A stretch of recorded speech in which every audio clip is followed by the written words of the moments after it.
الحمد لله رب العالمين حمدا كثيرا طيبا مباركا فيه كما يحب ربنا ويرضى حمدا يوافي نعمه ويكافي مزيده.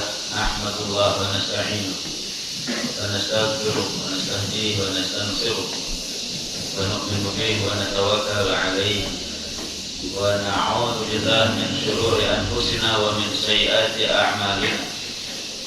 من يهده الله فلا مضل له ومن يضلل فلا هادي له. أشهد أن لا إله إلا الله وحده لا شريك له. أشهد أن محمدا عبده ورسوله لا نبي بعده. اللهم صل وسلم وبارك على سيدنا محمد وعلى آله وصحبه ومن والاه. أما بعد،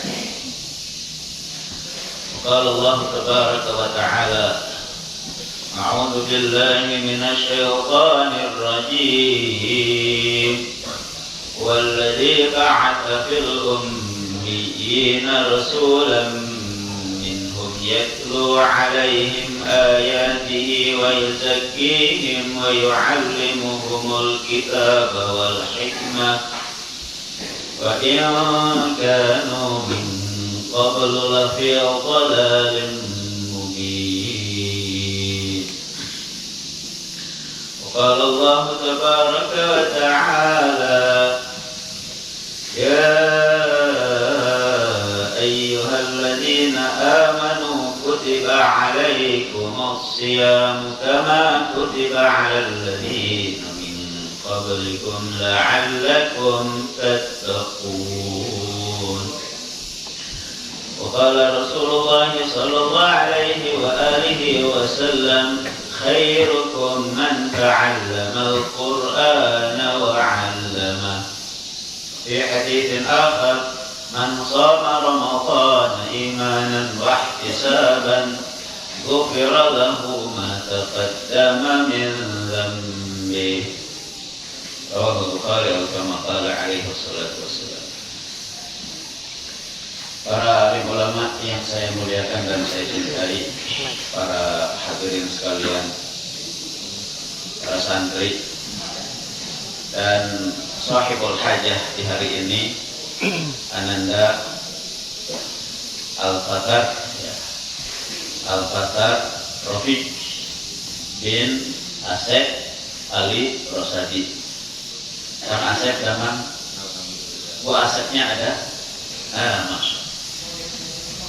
Pertama, saya bersyukur kepada Allah atas anugerah yang luar biasa, terutama anugerah kita hari ini, nikmat hari ini bisa melepas, ya, bisa menyaksikan, bisa menghadiri dan duduk di majelis di mana ada seorang hamba Allah dan seorang umat Rasul Sallallahu Alaihi Wasallam yang sedang dimuliakan.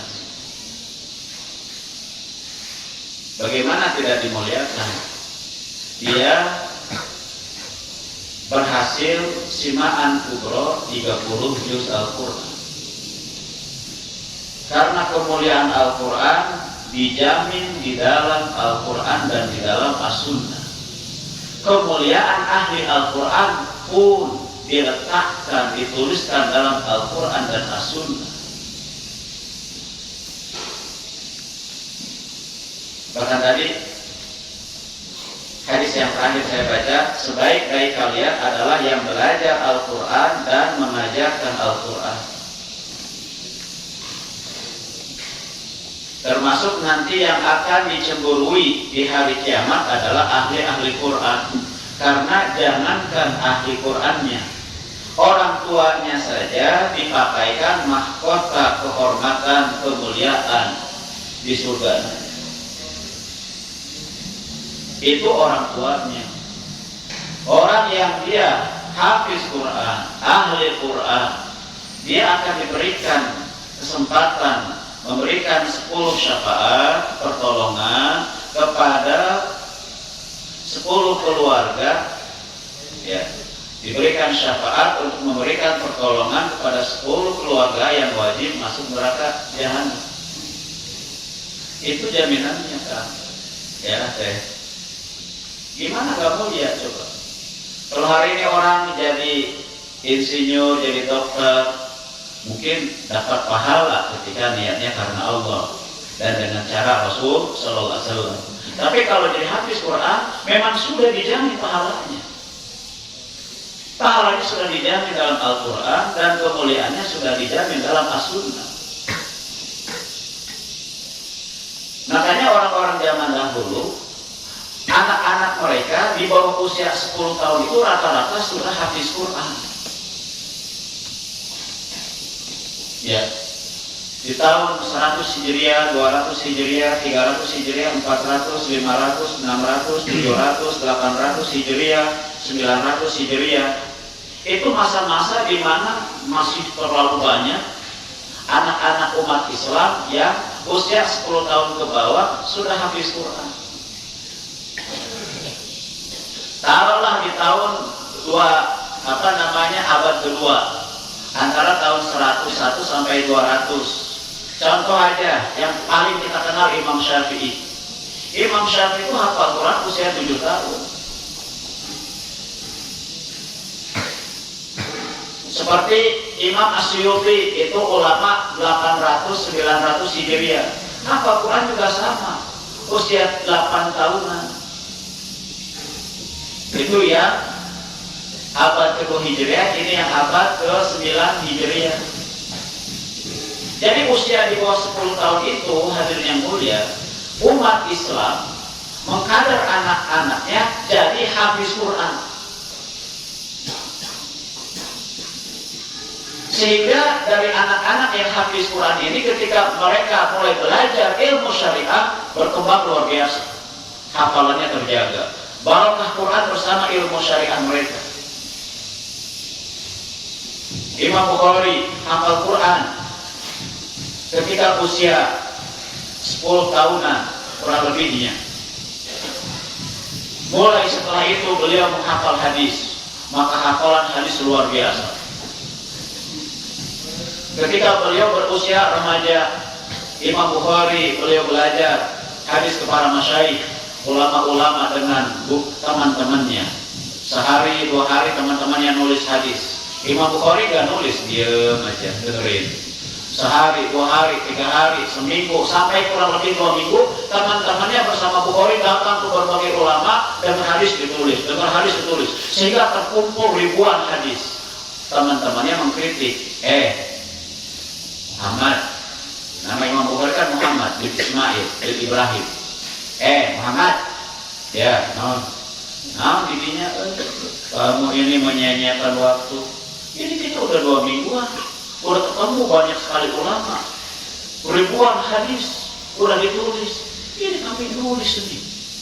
Kamu buang-buang ilmu, buang-buang waktu, siapkan kesempatan besar untuk dapat hadis. Imam Bukhari diam aja. Sekali, 2 kali, sampai 3 kali karena terdesak, baru Imam Bukhari mengatakan begini. Oh gitu ya. Ya udah, itu udah berapa lama sih? 15 harian kurang lebih kita talaki ke masyaikh hadis. Baik, selama 15 harian ini, 15-16 hari ini, berapa hadis yang sudah kalian tulis? Kurang lebih 15.000. Oh 15.000. Ya udah, kumpulin semua tulisan kalian, dikumpulin. Maka mulai Imam Bukhari mengucapkan, mendiktekan satu persatu dari nomor 1 sampai nomor 15 ribuan hadis dari hafalannya. Itu keberkahan apa? Keberkahan Al-Quran. Makanya orang-orang yang dia hafal Quran, ketika dia mulai belajar ilmu syariat, itu keberkahannya beda dengan yang tidak hafiz Quran. Berkahnya luar biasa, hadirin yang mulia. Karena kecintaan kepada Al-Quran menimbulkan kecintaan kepada Allah.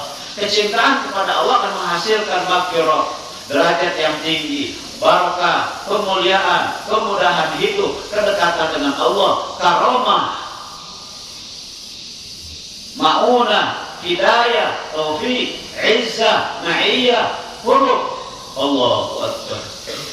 Akan muncul sifat-sifat mulia. Makanya sekali lagi saya ucapkan selamat kepada Kang Asep dan istri. Kalau Kang Asep dan istri punya anak, punya gelar lain, mungkin kita bisa bahagia, tapi bahagianya biasa aja. Tapi kalau ini jadi hafiz Quran, itu kebahagiaan yang luar biasa, Kang Asep. Karena jelas. Bahkan Rasul mengatakan ahli Quran itu ahlullah wa khassatuh, keluarga Allah dan orang spesialnya Allah. Kalau orang khusus kira-kira dekat atau jauh?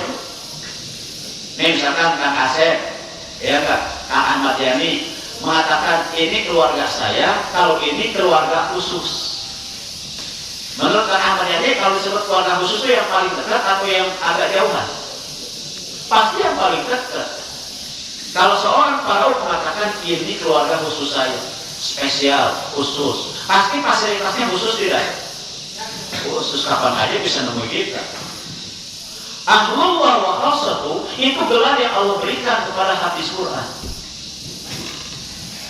Makanya karena dia keluarga khusus Allah dan dia disebut wali-wali Allah, di hari kiamat nanti hadirin yang mulia, yuqalu li sahibil Quran iqra wartaqi warattil kama kunta turattilu fid dunya fa inna manzilataka 'inda akhir ayatin taqra'uha. Dikala orang lain di dalam masalah derajat-derajat surga ditentukan oleh Allah, tapi untuk hafiz Quran derajat surganya diserahin ke dia. Iqra, kamu hafiz Quran, sekarang baca Quran. Wartaqi, terus naik derajat kamu di surga. Warattil, baca dengan tartil Al-Quran. Kama turattilu fid dunya, sebagaimana dulu kamu sering membaca Al-Quran dengan tartil di dunia. Fa inna manzilataka 'inda akhir ayatin taqra'uha, karena peringkat, derajat, level surga kamu terakhir disesuaikan dengan jumlah bacaan akhir Quran yang kamu baca sekarang ini. Ajib tidak? Derajatnya tergantung bacaan kamu. Allahu Akbar. Dan orang-orang yang hafiz Quran ini doanya mustajab. Para sahabat, Anas bin Malik dan lain-lain, kalau habis hataman Quran ngumpulin keluarga. Kenapa? Doa habis hataman Quran mustajab. Para tabi'in, kalau ada hataman Quran, mereka doa bareng-bareng mustajab. Imam Bukhari rahimahullah ta'ala, beliau mengatakan doa setelah hataman Quran itu mustajab, dikabul oleh Allah. Kenapa? Ahlul Quran yang lisannya rabban bi dzikrillah, basah dengan zikrullah, yaitu kalamullah, maka Allah cinta kepada kalamullah ini yang ada di mulut-mulut, di lisan-lisan hambanya itu. Gigi-gigi dia, lisan dia, mulut dia, lidah dia akan menjadi saksi pembela di hari kiamat. Ya Allah, mulut saya, komat kami capek baca Quran. Bahkan dalam banyak hadis, seorang yang dia membaca Al-Quran, Al-Quran akan menjadi pembela baginya di hari kiamat. Maka Al-Fatar dan Kang Asep dan Bu Asep selamat bersyukur. Maka bentuk syukurnya apa? Kang Asep, Bu Asep dan Al-Fatar mulai per hari ini harus punya niat yang kuat menjaga hafalan anak tercinta ini supaya lestari, supaya terjaga sampai di hari kiamat nanti menghadap Allah sebagai apa? Hafiz Quran. Kenapa? Seorang Al-Fatar ketika menghadap Allah sebagai hafiz Quran, ahlullah wa khassatuh sudah. Itu sudah jadi ahlullah wa khassatuh.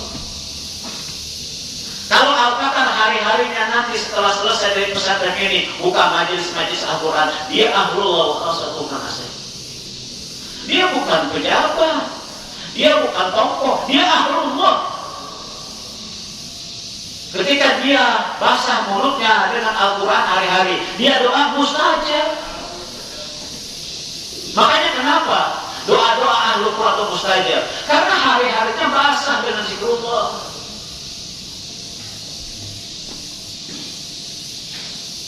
Jadi banyak hal kemuliaan, keutamaan yang dimiliki oleh hafiz Quran. Lalu sekarang pertanyaannya, Kalau kita hafiz Quran, nggak boleh dong nikah. Hafiz Quran tetap nikah. Kalau itu hafiz Quran jangan kerja, hafiz Quran tetap bekerja karena dia yang perlu penghidupan sehari-hari. Tetapi di dalam menikahnya yang dia jalani, pekerjaan nanti yang dia jalani, profesi apa yang dia jalani, dia tetap punya kewajiban menjaga apa? Kewajiban menjaga hafalan Quran. Seperti kita yang ahli masjid, tetap nggak melakukan kehidupan sehari-hari. Kita tetap sabar, kita ke pasar, kita berumah tangga, kita bekerja, kita punya profesi apa, waktunya sholat ke masjid nggak? Tetap ke masjid. Sama juga, seorang hafiz Quran, dia bisa ada di mana aja di tempat-tempat yang baik, tetapi dia punya waktu khusus untuk menjaga hafalan Qurannya, itu gak masuk. Bagaimana cara dia menjaga hafalan Quran? Caranya adalah dia harus baca Al-Quran setiap hari. Yang kedua, dia hendaknya mengajarkan Al-Quran setiap hari kepada umat. Supaya apa? Khairukum man ta'allama al-Qur'an wa 'allama. Sebaik-baik kalian adalah yang mempelajari Al-Qur'an dan mengajarkan Al-Qur'an. Nah, dari sini Kang Asep dan Bu Asep ya, dan Al-Fatah harusnya sudah bisa berpikir apa rencana masa depan demi menjaga hafalan Quran. Karena menjaga hafalan Quran lebih bernilai, lebih mulia, lebih mahal, lebih bergengsi daripada menjaga rumah, menjaga mobil, menjaga harta, menjaga jabatan. Kenapa? Ini semua punah. Tetapi Quran, dia akan menjadi pembela di kubur kita, di mahsyar kita, di mizan kita. Dia akan menjadi kenaikan derajat di surga kita nanti. Kalau dunia kita mati, udah diperebutkan jadi apa? Warisan. Pasangan kalau kita mati mungkin masih menjanda atau menduda atau mungkin nikah lagi. Tuh. Tetapi kalau Al-Quran dia dibawa di kehidupan yang sementara, di kuburan dibawa, di yaumil ba'ats dibawa, mahsyar dibawa, mizan dibawa, di sirat dibawa, antara surga dan neraka Al-Quran dibawa. Allah. Al-Quran tidak akan pernah meninggalkan si pemiliknya, si penghafalnya, kecuali penghafal tersebut dia yang menghilangkan Al-Qurannya. Maka di antara dosa terbesar adalah melupakan Al-Quran. Orang yang dia setelah habis Quran dilupakan Al-Quran, tidak dijaga Al-Quran, di hari kiamat di antaranya akan dihancurkan kepalanya berkali-kali. Kenapa? Dia telah diberikan anugerah di antara anugerah terbesar dalam Islam, tapi dia tidak syukuri anugerah ini.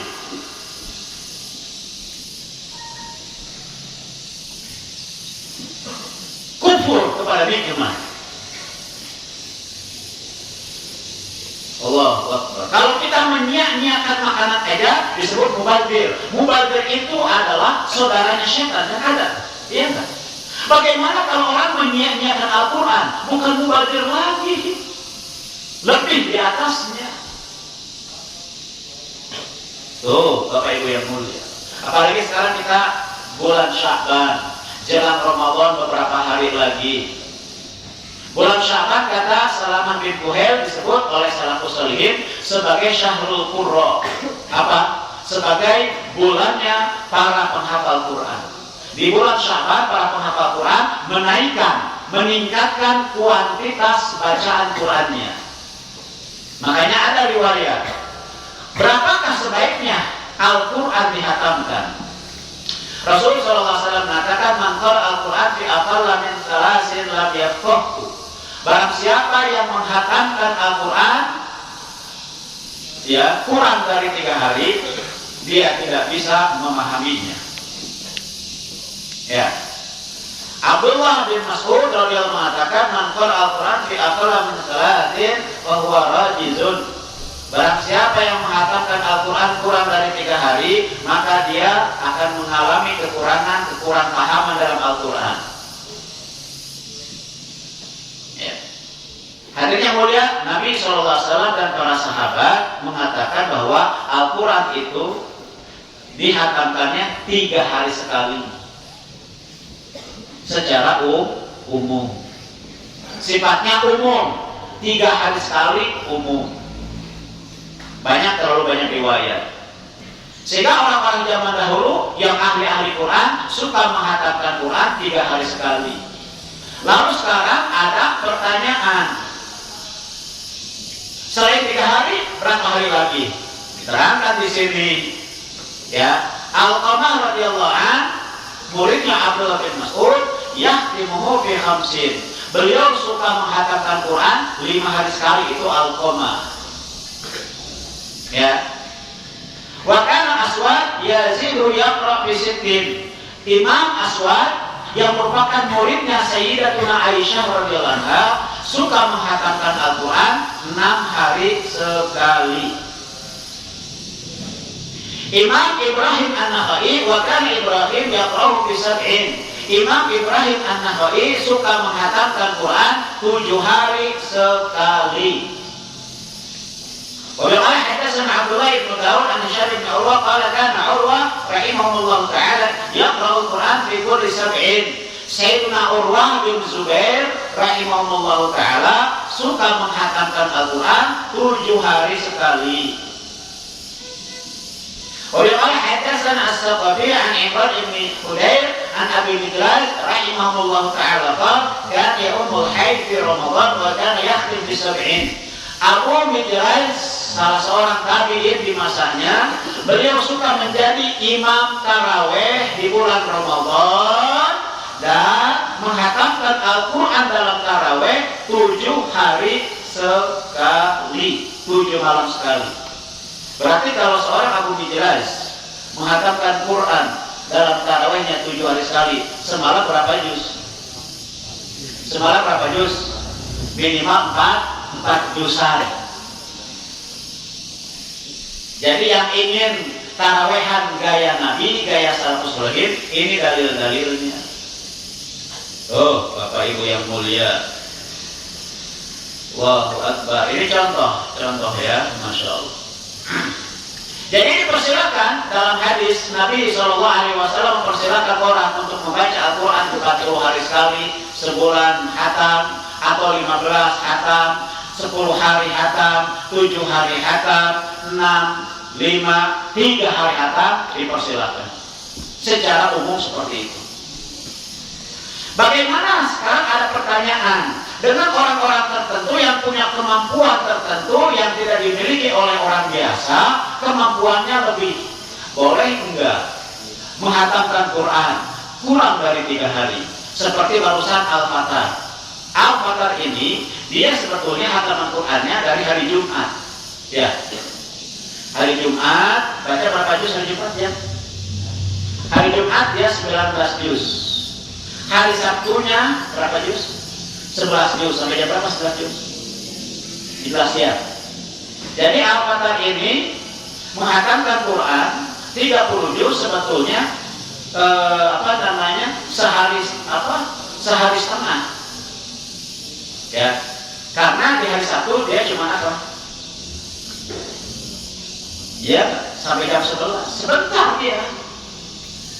Seorang Al-Fatar hafiz Quran yang hari-harinya bergaul dengan Al-Quran, dia bisa hatam Quran hanya dalam 2 hari kurang. Ada nggak buktinya? Ini ada bukti.